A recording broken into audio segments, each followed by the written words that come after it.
Assalomu alaykum hurmatli o'quvchilar. Bugungi mavzuyimiz xudo xolasa 3-darsimiz bo'ladi. Pulza geometriya kitobimizdan burchak tomon munosabatlari xudo xolasa. Bugun darsimizga mehmon sifatida Dostonbek tashrif buyurdi. Barsaning muxlisi.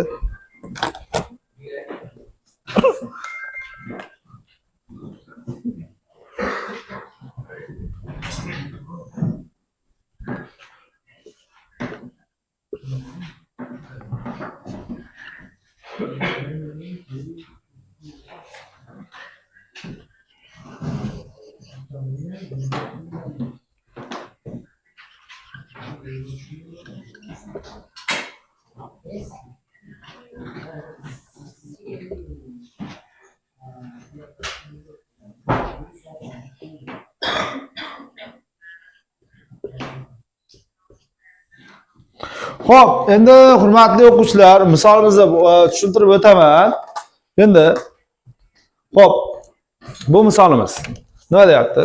O'zi birinchi bundan oldin biz asli uchburchak tengsizligini o'rganib olishimiz kerak. Bu narsani keyinroq menimcha keyingi qoidalarda aytib o'tib ketilgan. Bu qoida nima degani?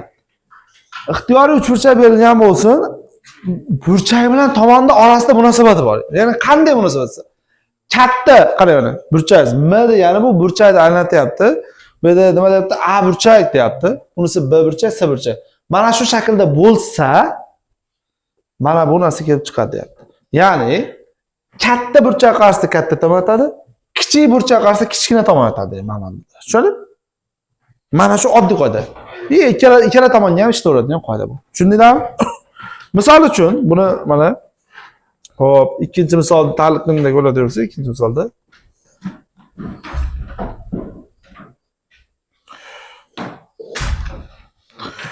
$95 ne oldu? 48 80 47 bunisi E, bunisi C, bunisi A, bunisi D, bunisi B debdi. Xo'p. Hurmatli o'quvchilar, bizga endi aytibdi, mana shu A, B, C, D, E ni joylashtiring, o'sish tartibida joylashtiring deyapti. Bu savolni nima qilamiz? Avvalambor biz mana bu joy 95 gradus ekan, biz nima uchburchakning ichki burchaklar yig'indisi 180 gradusdan foydalanadigan bo'lsak, 95 ga 48 qo'shsak necha bo'ladi? Xo'p, bu 143 bo'ldi. 143 dan endi 180 dan 143 tasiz mana bu joy 37 gradusga kelib chiqadi, to'g'rimi? Keyingisi esa bu burchakni ham topamiz. 80 ga 47 120 etdi. 120 dan nari borsa 180 da 53. Tushundinglarmi? Endi biz ikkalasini ham burchak topib oldik. Endi siz misolda qo'llayotganingizda bitta uchburchak uchun alohida, ikkinchi uchburchak uchun alohida qaraysiz. Mana A, B, C uchburchak uchun qarayapman. Keyin A, B, D ga qaraymiz. Qaranglar. A, B, C uchburchagimizda bu yerda eng kichkinasi qaysi biri bo'ldi? Ha? 37 ning qarshisidagi B bo'ldi, to'g'rimi? Chunki eng kichik burchak qarshisida turibdi-da u. Keyingisi A. C 95 da 95 ko'rinmadimi? Yo 9 ko'rinmadimi? Qaranglar. Undan keyin nima bo'ldi? C bo'ldi. Qarang. Tushunarlimi? Ikkinchi tomonga qarasak, eng kichigi qaysi biri bo'ldi? C. Undan keyinchi D. Keyinchi E. Mana. Bo'ldi. Mana shunday joylashtirib qo'ysak bo'ladi. Tushunarlimi? Mana bu burchak tomon munosabatlari bo'lar ekan. Ya'ni nima bo'lyapti misolimiz? Misolimiz juda ham oddiy. Faqatgina nimaga qaraysiz? Kichik tomon qarasa kichik burchak, katta tomon qarasa katta burchak yotadi. Tushunarlimi? Yoki bo'lmasa teskarisi. Shunday foydalanib ketsak bo'ladi. Bu bizning birinchi qoidamiz, hurmatli o'quvchilar, aytib ketaylik, bu birinchi qoida. Keyin boshladik, hurmatli o'quvchilar, yana. Xo'p, ikkinchi qoida. Ikkinchi qoidamizda nima deyapti? Desa, endi mana uchburchak tengsizligini aytib o'tyapti. Uchburchak tengsigligi qoidasiga ko'ra deyapti mana. Yana ixtiyoriy uchburchak berilgan bo'lsa, endi aynan shu shaklda bo'lishi ham shart emas deyapti. Ikkinchi qoida. Qarang. Bu yerda uchburchak tengsigligi nima bo'lishi kerak desa, ixtiyoriy mana uchburchakning ixtiyoriy tomoni ixtiyoriy tomon. Ikkita tomon yig'indisidan, qolgan ikkita tomon yig'indisidan kichik, ularning ayirmasidan katta bo'lishi kerak degan qoida. Tushunarlimi? Mana bu narsa qaranglar. A ni oladigan bo'lsak, B plus C. Endi ayirmas deganda uni moduli desak, yana ham to'g'ri bo'ladi mana shunday. Mana shundan katta bo'lishi kerak. Endi misol uchun B ham xuddi shunday bo'lishi kerak.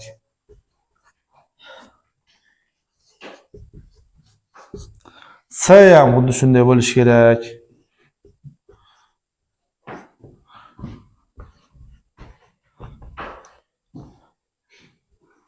Qarang. Buni oson, juda ham sodda yo'l bilan tushuntirib o'tamiz. Tamom, mana misol uchun 10 metrlik bizga yog'och berilgan bo'lsin. Bizda endi 4 metrga 5 metrlik yog'ochimiz bor ekan. Qarang. Bitta 4 metr, bitta 5 metr yog'ochim bor ekan. Kelishdingmi? Endi mana shunda uchuvchisi bo'ladimi? Yo'q. Sababi nima esa? Sababini tushuntirib o'tay. Mana uni to'g'ri biz olib tushib qo'ysak, pastga, normal ustiga tushirib qo'ysak bo'ladi. Ikkinchi tomon buni ham to'g'ri tushirib qo'ysak bo'ladi. O'rtada 1 metr qoladimi? Ya'ni o'zi yetib kelishga 1 metr, ya'ni yetmayapti ham. Demak, bundan uchuvchi asab bo'lmaydi, to'g'rimi? Qachonki mana bu narsa sal ikkovsini yig'intisi bundan katta bo'lgandagina yasab bo'ladi. Tushunadingmi? Tushundinglarmi? Ana shu qoidani esdan chiqarmasligimiz kerak. Xo'p, shu qoidamiz mana bu joyda nima qilyapti? Berib o'tyapti. Buni endi misollar yordamida ko'rib o'tamiz, hurmatli o'quvchilar. Xo'p, bizga aytayapti, nechim 5-misolimizda. Qarang. Bunisi 6 bo'lsin, bunisi 8 bo'lsin, bu y bo'lsin deyapti. Bu tomondan 90ligi bor. Xo'p, mana 12 metr. Xo'p, bo'ldi, x ekan. Xo'p.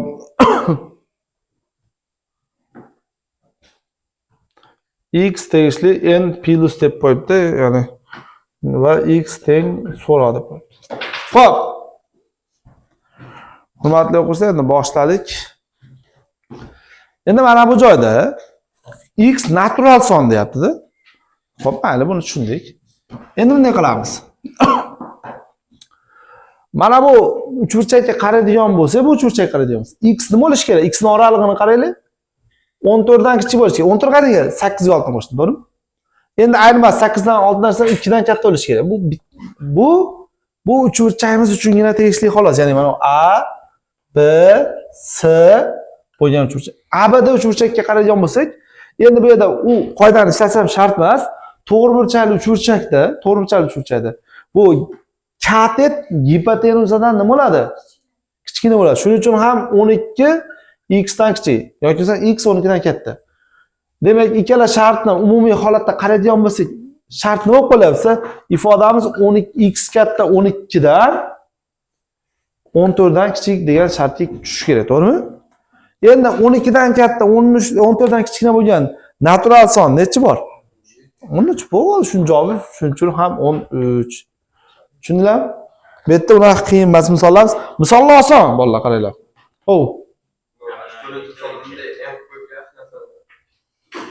Ma bu burchak. Yo'q, emas. Ha. Bo'ldi, 4-misolda ham ishlab berib o'tamiz. Siz ham qaranglar.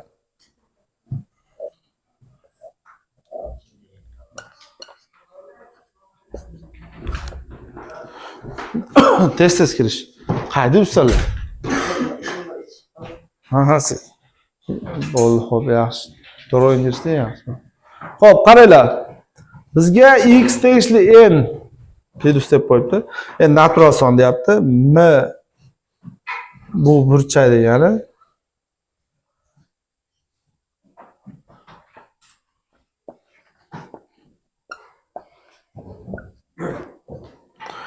Xo'p, mana shunday bo'lsa deyapti.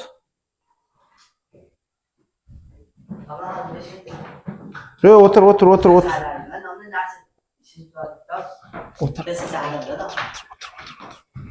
Rasa zaril misol beryapti.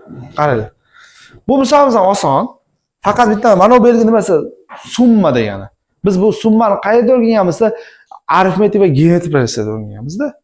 Geometrik progressiya summa nima desa, SN degan, to'g'rimi? Ya'ni n taxadini ham xuddi shunday. Ya'ni bu yerda nima deyapti desa, agar x natural son bo'lsin va bu yerda a burchak b burchakdan bunday mashtart bo'lsa, biz mana bu joyda yozib beraylik, mana a, mana bu b, mana bu s. Tushunarlimi? Mana shu tartibda bo'lsin ham deyapti. Endi qarang. Mana bu narsa nima deyapti?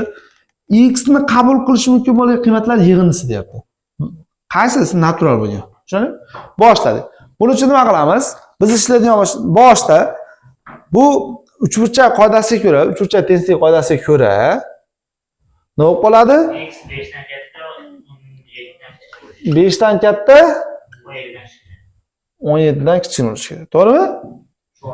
Endi bizda to'xta, burchak maytda men s bilan b-ni almashtirib qo'yibman. Uzr. Endi yana bir narsa bo'lishi kerak. Xo'p, bu shart tushundik, lekin yana bitta joyi bor-da. A tomonidan bu kichkina bo'lishi kerak, to'g'rimi? Chunki A ni burchakdan S ni burchagi kichik, to'g'rimi?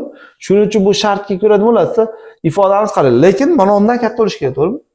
Demak, 6 dan katta, x 11 dan kichik. Ikkala shartni ham qanoatlantirgan shartimiz 6 dan 11 gacha degan shartimiz. Tushundinglarmi?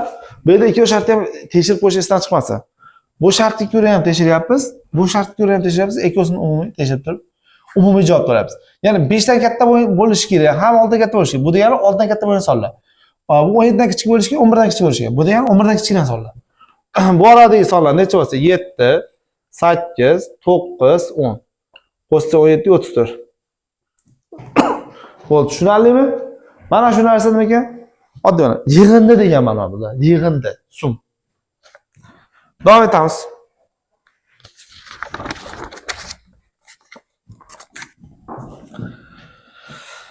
Xo'p, uchburchakni burchaklariga ko'ra turlari mavjud.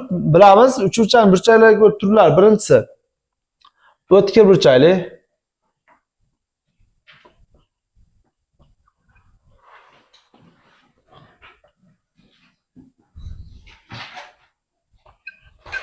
Alfa, beta, gamma uchalasi ham, ya'ni nima bo'ladi? 90 gradusdan kichik bo'ladi. Albatta 0 dan katta bo'ladi, u joyni yozish shart emas. Ya'ni o'tkir burchakli uchburchak deb aytiladi. Barcha burchaklari 90 gradusdan kichik bo'lgan uchburchakka aytiladi. Endi buni ikkinchi qismni nima desa, to'g'ri burchakli bor. To'g'ri burchakli uchburchak. To'g'ri burchakli uchburchakda bitta burchagi 90 gradusga teng bo'ladi, qolganlari albatta 90 dan kichik bo'ladi. Bitta burchak. Bo'ldi. Keyingisi nima bo'ladi? O'tmas. Buni biz burchaklamamizda bilamiz, to'g'rimi? O'tmas burchakli uchburchak desa, bitta burchak 90 dan katta bo'ladi, u yog'i 180 dan kichik bo'ladi. 180 dan kichik bo'ladi degan joyni yozmayapmiz. Ya'ni yozmay qo'ying. Mana shu narsa o'tmas burchakli. Bunisi nomi nima ekan? O'tkir. Bunisi nomi nima ekan? To'g'ri burchakli uchburchak. Keyingisi nima? O'tmas. Ha? Men qatorda sala. Tushunmadim. O jicha cheka yaxshi ko'rmay qoladi-da shunga. Xo'p, 3-qoidaga ko'ra nima deyapti? 3-qoida mana shu ixtiyoriy uchburchak tomonlar berilgan bo'lsa, tomonlar yordamida shu burchakni, shu uchburchakni o'tkirmi, o'tmasmi, shunisini aniqlashni o'rgatyapti. Tushunarlimi? Tushundinglarmi? Mana shuni eslab qolishimiz kerak. Bu yerda eslab qolasizlar. Endi mana shu A da mayli turaversin. A eng katta tomoni.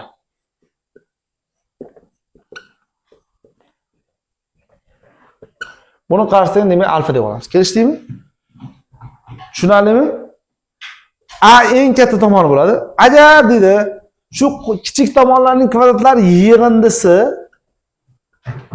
katta tomonning kvadratidan katta bo'lsa, bu o'tkir burchakli uchburchak, o'tkir burchakli uchburchak. Alfa 90 dan kichik bo'ladi. Tushunarlimi? Agar kichkina tomonlarning kvadratlari yig'indisi teng bo'lsa, a kvadrat deb bo'lsa, bu hali eslaysiz Pifagor formulasi bor-ku. Ana shunga ko'ra bu to'g'ri burchakli uchburchak. Bu yerda alfa 90 gradus bo'ladi. Endi s ning kvadratiga b ning kvadrat yig'indisi kichik bo'lsa a ning kvadratiga.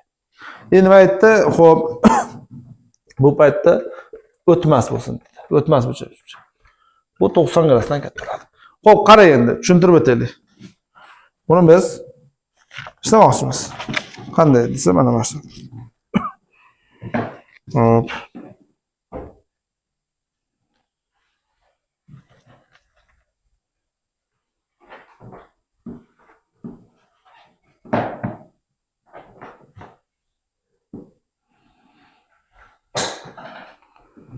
Bu qoidaga tushmayapti-mi misol? Mayli. 3-misolni ko'rib qo'yamiz, lekin bu qoidaga jicha tushmay qolyapti, hurmatli o'quvchilar.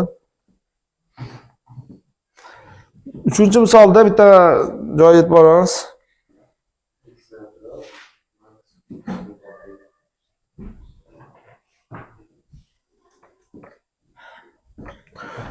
Ana shu asosli burchaklar bisektrisalar berilgan. B va C burchaklar bisektrisalar D nuqtada kesishadi. Mana tomoni 5 bo'lsa, mayt 10 bo'lsa, mana x bo'lsa, shu x deyapti, x tegishli n bo'lsa deyapti. Max x, ya'ni x ning maksimal qiymatini toping deyapti. Buning uchun nima qilasiz? Oddiy qoida bilan ishlab qo'yamiz. Qarang. Biz uchinchi qoidamizga ko'ra bu yig'indisi 15 dan kichkina, 5 dan katta bo'lishi kerak. Lekin mana bu tomondan ham bizni to'xtata bir tirsamiz. To'xtata, bu kichik bo'lishi kerak edi. Kichik bo'lib qolishi kerak, aytamiz.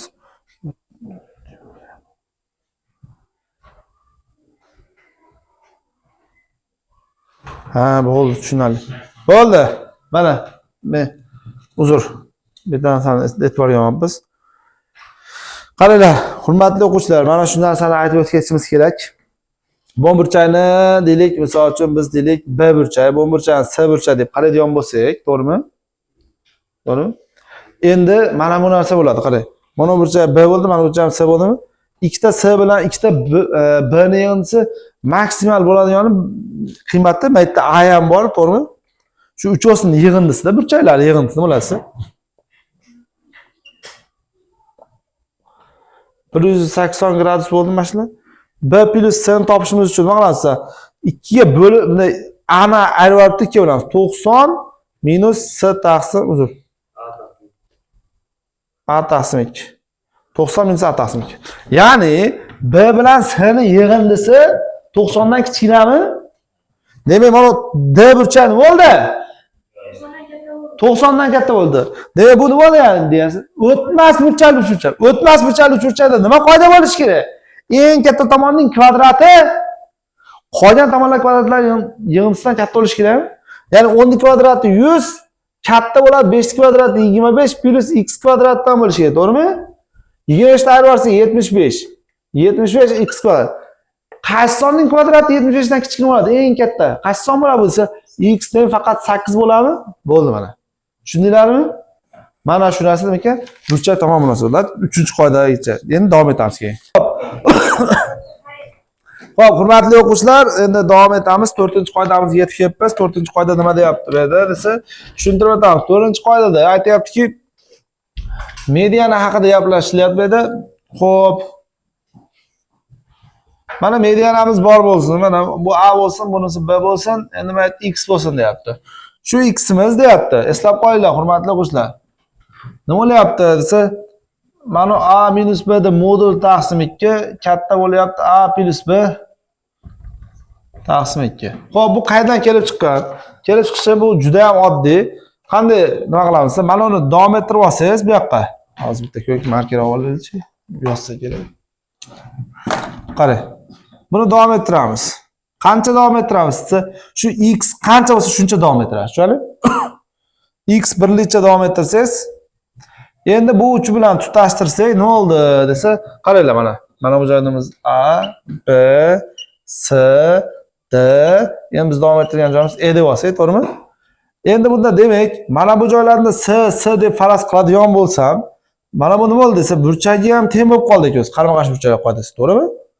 Ham ikkita tomon, ham burchak teng bo'lib qolsa, uchinchi tomon ham teng bo'ladimi? Teng uch burchak bo'lib qolib. Demak, mana bu joy A bo'ldi. Demak, endi keyingi qismga o'tadigan bo'lsa, xo'p. Ukam yopib qo'ying, ma'lum. Keyingi qismda nima bo'lyapti desa, qarang. Bizda mana bu istalgan tomonimiz nima bo'lardi? Ikkalasini yig'indisidan kichik bo'lishi kerak, to'g'rimi? Katta bo'lishi kerak, ularni modul ayirmasdan. Mana shu qoidani esdan chiqarmaydi, hurmatli. Demak, mana bu biz boshda o'rgangan nima edi? Uchburchak tenglik bo'yicha qoidamizdan foydalangan holatda ishlanadigan bu misol. Qiyin emas ekanmi? Tushundinglarmi? Mana bu joy buni shunday ushlab turib, qarang, ushlab turib. ko'chirib qo'ydi. Shuni ko'chirib qo'ydi aylantirib. Ko'chirib qo'ysa mana bu joyga ko'chdi. Shuning uchun ikkala tomon yig'indisidan va yig'indisidan mana ikkita x'imiz katta bo'ldi. Shuni ikkiga bo'lib yubordi. Ikkiga bo'lib yuborsak, mana bu holatga yetib qoladi. Tushundinglarmi endi? Lekin sizlarga buni bunaqa qilib ishlang demayapti-da. Buni nima qiling deyapti? Mana oddiy. 3-misol.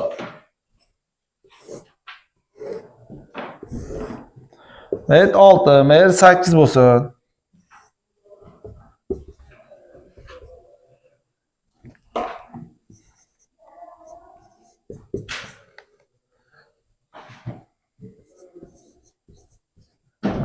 Xo'p, qaranglar. A burcha 90 dan katta bo'lsin deyapti, x ni olamiz so'rayapti. Xo'p. Xo'p, qaranglar.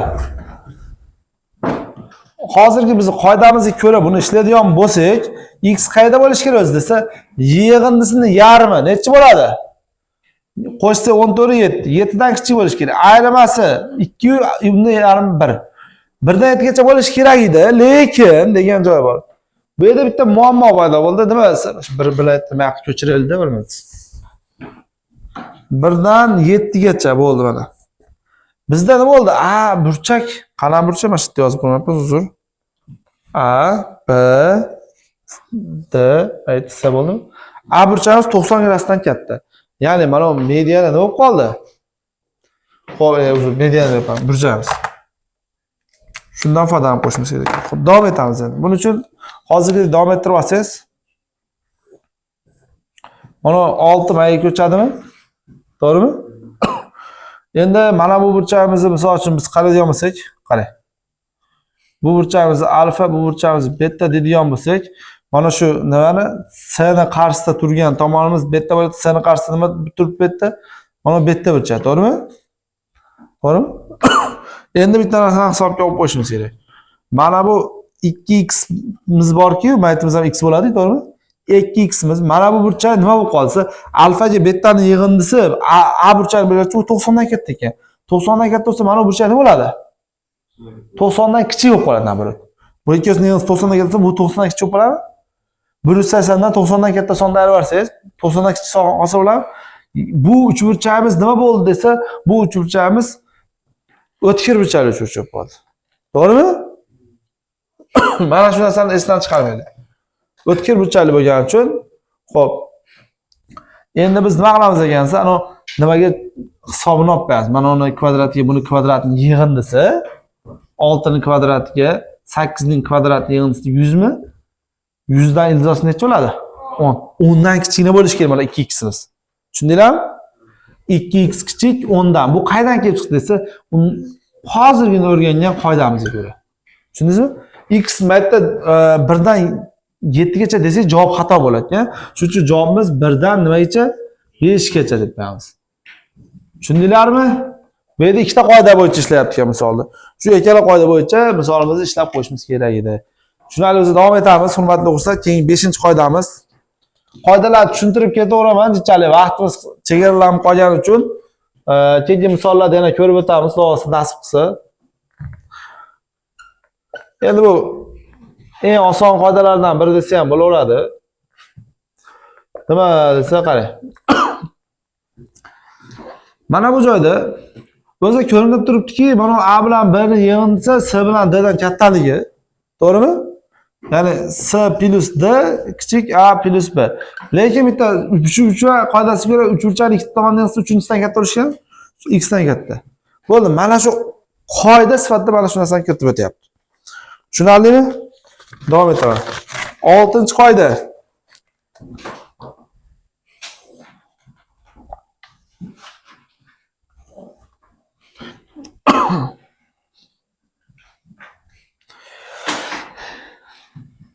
Nechiga? Xo'p, 6-qoidaga ko'ra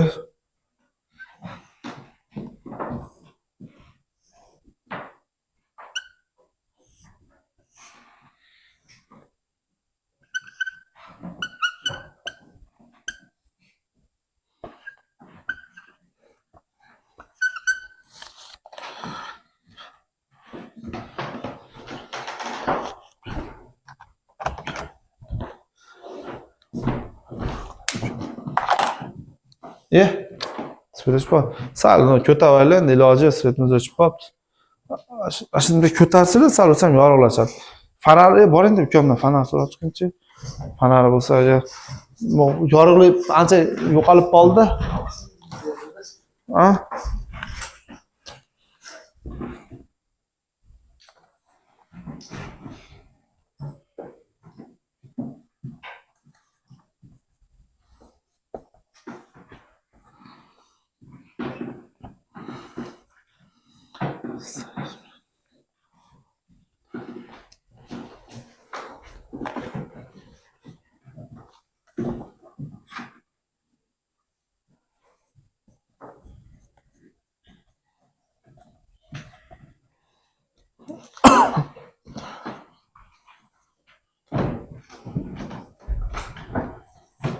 Yorug'lik tushayotganida g'alati o'polmayaptimi?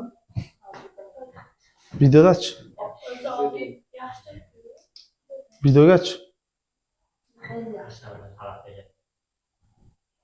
Videogachi. Ha unda. Pasiz o'yib yotib beryapti. Bo'ldi. Bo'laveradi, yetadi. O'zi yaxshi ketyapti. Sizlar g'alati o'ynayaptimi? Bo'ldi gap. Xo'p, nima ekan? Uchuvchilar ichidan bitta ixtiyor nuqta olindi, u tomonlarga kesmalar o'tkazildi. Mana shu kesmalarning yig'indisi uchuvchilar perimetridan kichkina bo'ladi va uchuvchilar perimetridan yarmidan katta bo'ladi degan qo'ydi ekan. Bu qanday kelib chiqqan? Endi bilmadim, bir marta hozir keltirib chiqarishni aytib beraman. Chunki bu kitobni men ham sizlar bilan birga birinchi marta ishlatib ko'rishimiz. Xo'p, birinchi olamiz, qarang. A kichik bo'ladi x plus y dan. To'g'rimi? B imiz kichik bo'ladi y plus z dan. S imiz kichik bo'ladi x plus z dan. Uchovsining yig'indisi a, b, s kichik bo'ladi nimadan? Bu yerda ikkita x plus y plus z dan qoladimi? Endi mana p deb olsak, to'g'rimi? 2 ni bu yoqqa bo'lib qilib olsangiz p taqsim 2 dan x plus y plus z nima qoldi? Katta bo'lib qoldi. Endi hurmatli do'stlar, keyingi qismning isboti. O'zi ko'rinib turibdi, ikkinchi qismi yo'q. Lekin mana isbotlab qo'yishimiz kerak ekan. Qanday isbotlasa bo'ladi desa, xo'p, bir qadar fikrlab beraman. Yaxshiroq fikrlash kerak-da.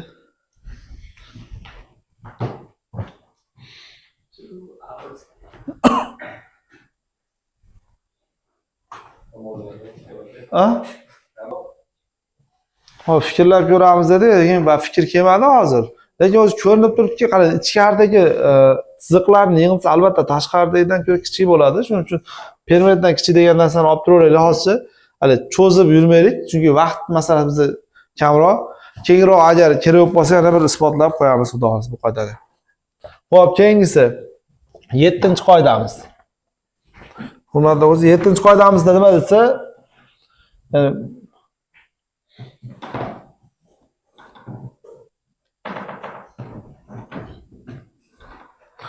qarang. Endi bu yerda bitta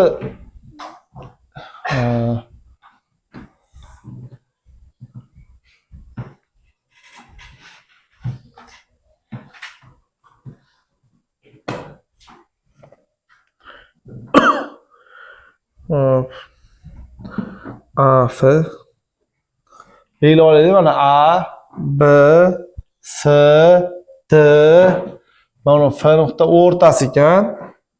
G nuqta o'rtasi ekan mayda.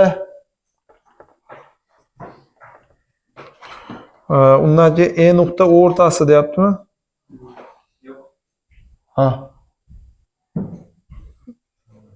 Bay. Shunda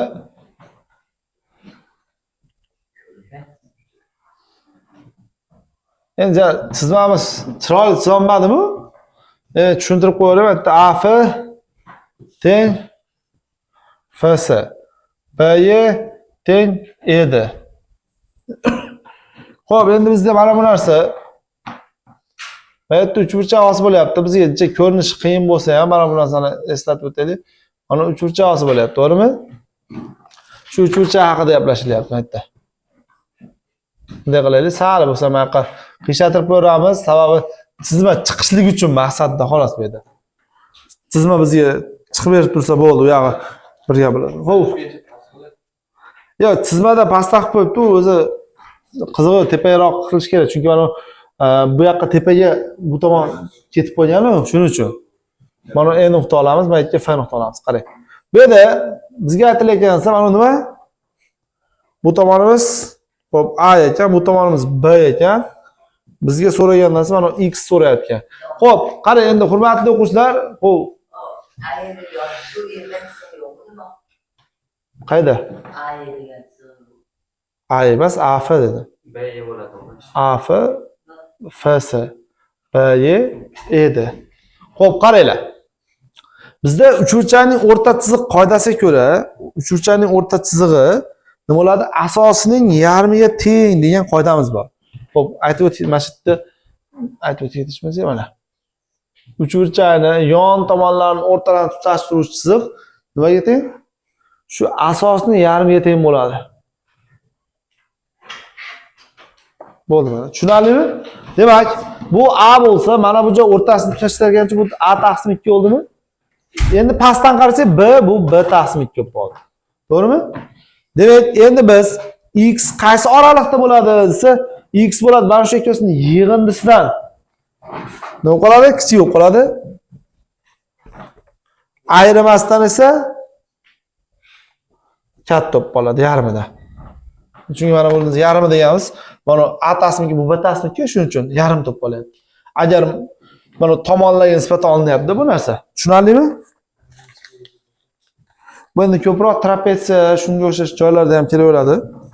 Xo'p, endi mana bu joyda 8-qoidani kosinuslar teoremasini aytayotgan. Birato'la kosinuslarga o'tib ketdi-yu hozir sakraverdi o'sha. Kosinuslar teoremasi haqida qisqacha aytib o'tib ketyapti.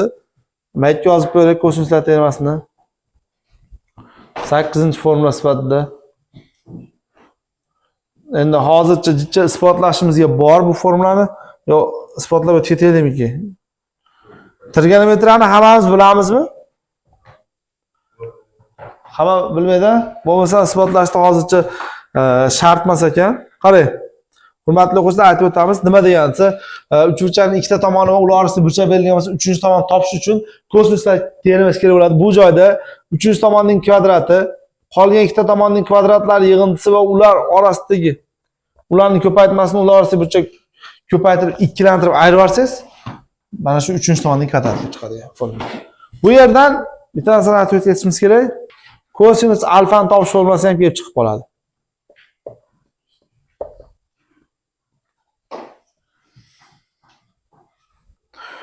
Endi yonida qiymatlarni berib ketyapti. Bu formulani xudo xolasa keyinroq tushuntirib beraman. Keyingi mavzuda sababi bu yerda hozir trigonometrik yo'l bilan isbotlanadi bu. Trigonometrik yo'l bilan isbotlaymiz desam, ko'pchiligimiz bilmaymiz ekan hozircha. Hali chunki algebra mavzuyimiz hali yetib bormadi trigonometriyaga. Endi yetib borganimizda boshqatdan isbotlab qo'yamiz. 9-misol. Qarang. Hali biz aytdik-ku. Katta burchak qarshisi katta yotadi deb.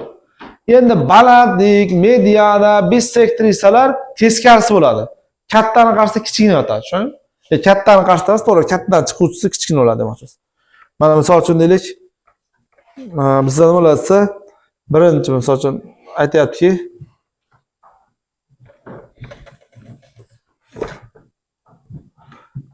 A burchak eng kattasi bo'lsin, B burchak undan ham kattasi bo'lsin. S burchak uzr, eng kattasi deb uzr. Bu eng kattasi, bu o'rtanchasi, bu eng kichigi ekan. Demak, endi tomonlar shunga bog'liq holatga ketaveradi, to'g'rimi? Lekin balandliklar nabarot o'zgaradi. Hattoki nima? Mediana ham. Endi mana bu joyda misol uchun endi bisektrisa V ni mediana deb qo'yibdi. Biz medianani M harfi bilan belgilab o'rganganimiz uchun M harfi bilan belgilab qo'yamiz. Bisektrisa esa L harfi bilan. Tushunarlimi? Mana shu qoida. Xo'p, endi bizda qoidalar bo'yicha hozircha mahburo qani qoidalarni olamiz. Necha 9 ta qoidada? Hozir yozib olsanglar, keyin davom ettiramiz ekan.